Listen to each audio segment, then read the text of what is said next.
Salam uşaqlar. Bugün sizinlə yeni 8-ci sinif kitabında 2.4-cü bölmə, daha doğrusu mövzu olan metal rabitəsinin tapşırıqlarının izahını vermək istəyirəm. Başlayaq, öyrəndiklərinizi tətbiq edin birincisindən. Öyrəndiklərinizi tətbiq edin birincisində belə bir sual verilir ki, elektron cihazların daxilində elektrik siqnallarının keçiriciliyi məqsədi ilə qızıl məftillərin işlədilməsinin səbəbi nədir? Qızıl məftillərin işlədilməsinin səbəbi odur ki, qızıl çox yüksək elektrik cərəyanı, yəni elektrik keçiriciliyinə malik olan metaldır. Bunun da səbəbi oradakı tamamilə radiusla bağlıdır. Necə radiusla bağlıdır? Biz bilirik ki, qızıl ən zəif metal sayılır. Yəni metallardan biri də deyə bilərik. Yəni istifadəyə yararlı. Çünki qızıl həm oksidləşmir, həm koroziyaya uğramır, yəni paslanmır, həm də ən zəif metaldır və metallığı az olduğuna görə bu elementin avtomatik radiusu da azdır. Yəni qızılın radiusunu göstərəsi olsa, tutam ki, kiçik bir radius çəkə bilərik onun üçün. Biz də bilirik ki, metal rabitəsi nəyin hesabına yaranır? Delokallaşmış elektronlar, yəni bax, bu nüvədirsə, atomdursa, atomdan ayrılan elektronlar var. Hansı ki, onun ətrafında yarım sərbəstlik delokallaşmış halda fırlanırlar. Və atom öz elektronlarını buraxıbsa, özü nəyə çevrilir? Müsbət yükę, yəni katyona çevrilir. Və bu katyonlarla yarım sərbəst mənfi yüklü elektronlar arasında da metal rabitəsi əmələ gəlir.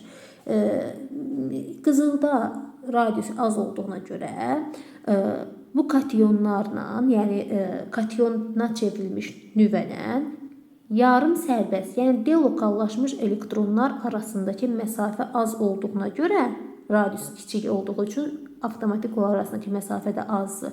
Ona görə orada metal rabitəsi güclüdür və metal rabitəsi nə qədər çoxdursa, elementin elektrik keçiriciliyi də bir o qədər çox olur. Bunun səbəbi budur.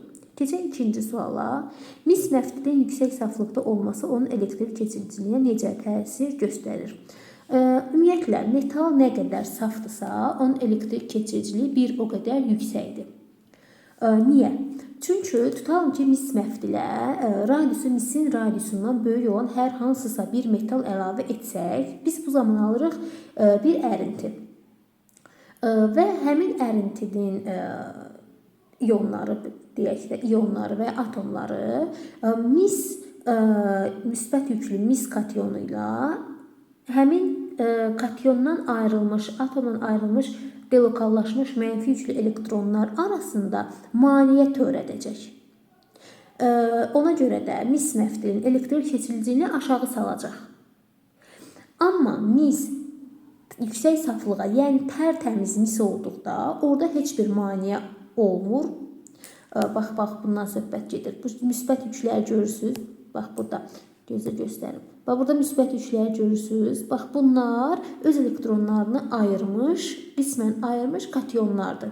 Atomdur. Bunlar isə delokallaşmış elektronlardır. Bax, bu əlavə elədiyi hər hansısa bir metal əlavə olsa, yəni mis təmiz olmasa, bu artıq elektrik keçiriciliyini aşağı salır. Amma yox, bu maneə olmasa, metal rabitəsi güclü olur və bu da onun elektrik keçiriciliyini artırır. Bu ikinci sualın izahı. Siz buradan əsas hissələrini, verdiyim izahdan əsas hissələri çıxartıb dəftərinizə qeyd edə bilərsiniz. Keçək öyrəndiklərinizi yoxlayın. 1. Metal rabitəsi nədir və necə yaranır? Uşaqlar, bunun izahı çox sadədir. Açırsınız kitabı, oxuyursunuz. Baxaq. Bax, metal rabitəsi, biz bilirik ki, metallar elektronları nüvə tərəfindən zəif cəzb olunur. Yəni, qeyri-metallara nisbətən daha zəif cəzb olunur. Və buna görə də, baxın, bu nüvədir. Bu da onun ətrafında dövr edən elektronlar. Birinci təbəqə, ikinci təbəqə. Buralarda elektronlar var. Bunlar elektronlardır, yumru çəkirəm. Cəzb etmə zəif olduğuna görə bu nüvə bu elektronları özündən ayırır, buraxır. Yəni, tutub saxlaya bilmir. Bu elektronlar ayrıldığına görə buna deyirik ki, artıq biz bu elektronlara ki, delokallaşmış, yəni yarım tam ayrılmır, müəyyən qədər cəzb etmə qalır. Amma artıq öz orbitində fırlanmır da, belə deyək. Bunlara deyirik artıq yarım sərbəst elektronlar və yaxud delokallaşmış elektronlar. Bunlar necə yüklənirlər? Elektron olduğuna görə mənfi yüklənirlər. Bəs bu atom artıq bu elektronlar çıxdı axı atomdan kənara, öz orbitallarından çıxdılar kənara. Bax, mənfilər getdi. Bəs onda atom öz elektronlarını verdiyinə görə necə yüklənir atom ümumilikdə? Müsbət yüklənir. Atom çevrilir olur müsbət yüklü katyona.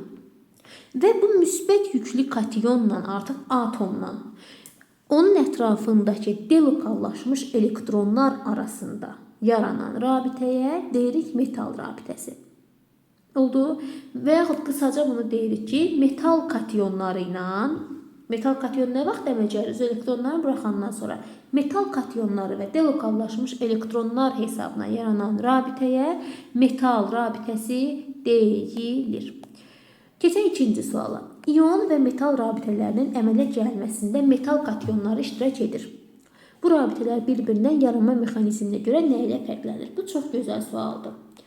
Bax, deyir ki, sualda iyon rabitəsində də metal katyonları iştirak edir, metal rabitəsində metal katyonları iştirak edir. Bəs deyir, bunların fərqi nədir? Uşaqlar, iyon rabitəsi biz bilirik ki, metal katyonu ilə qeyri-metal anion arasında yaranır. Məsələn, natrium müsbətlə xlor mənfi. Bax, metal katyonu burada da var. Amma metal rabitəsi əmələ gələndə burada metal gedib hansısa bir anionla birləşmir. Metal rabitəsindəki katyon özündən buraxdığı o mənfi yüklü elektronlar var, delokallaşmış elektronlar. Onlarla rabitə əmələ gətirir. Yəni, hər hansısa bir başqa atomdan yox. Və iyon rabitəsində bax, müsbət mənfi var da, yəni həm katyon var, həm anion var. Düzdür? Metal rabitəsi, iyon rabitəsi əmələ gələndə elektronlar metal atomundan qeyri-metal atomuna tam keçir. Oldu.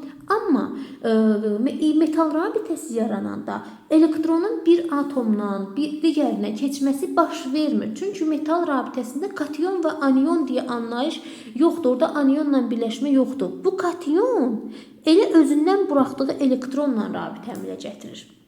Fərq budur.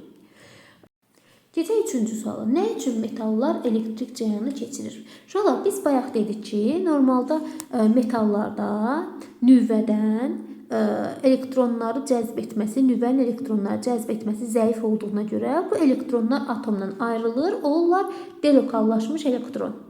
Delokallaşmış. Oldu. Və biz bunlara yarım sərbəst elektronlar deyirik də artıq. Bax, fizikada da keçir. Elektrik cərəyanı nəyin hesabına yaranır? Elektronların müəyyən bir istiqamətdə hərəkəti hesabına yaranır. Metallarda da yarım sərbəst elektronlar əmələ gəlir. Bax, delokallaşmış elektronlar.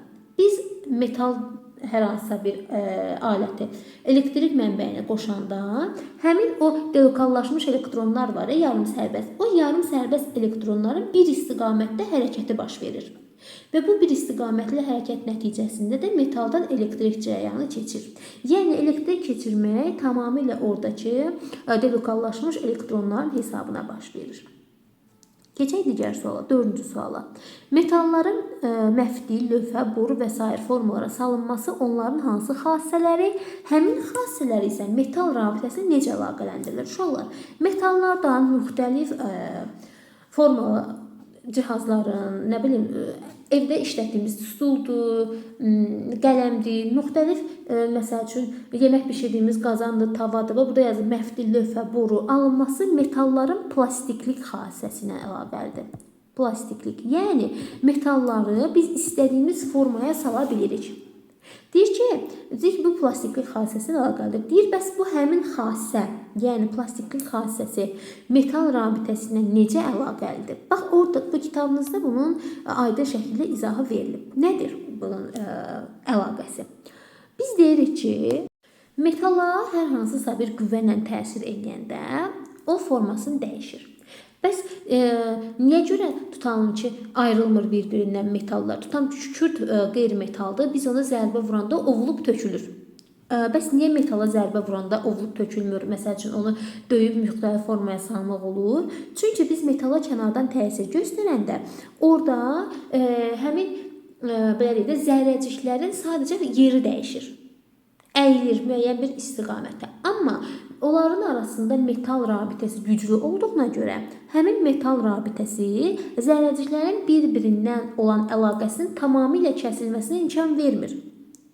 Əgər zərrəciklər arasında, yəni zərrəcik dediyimiz delokallaşmış elektronlarla metal katyonundan söhbət gedir. Onlar arasındakı rabitə tamamilə qopsa, o zaman metal istədiyimiz formaya sala bilmərik. Yəni plastiklik xassəsi itər. Plastiklik xassəsinin baş verməsi, yəni plastiklik xassəsinə malik olması metalın oradakı metal rabitəsi ilə əlaqəlidir ki, biz metalı döyüb müəyyən bir formaya salanda həmin metal rabitəsi bizə imkan verir ki, zərrəciklər öz yerlərini dəyişəndə onlar arasındakı rabitə itməsin və maddə sadəcə olaraq öz formasını dəyişsin. Bu da 4-cü sualın izahı.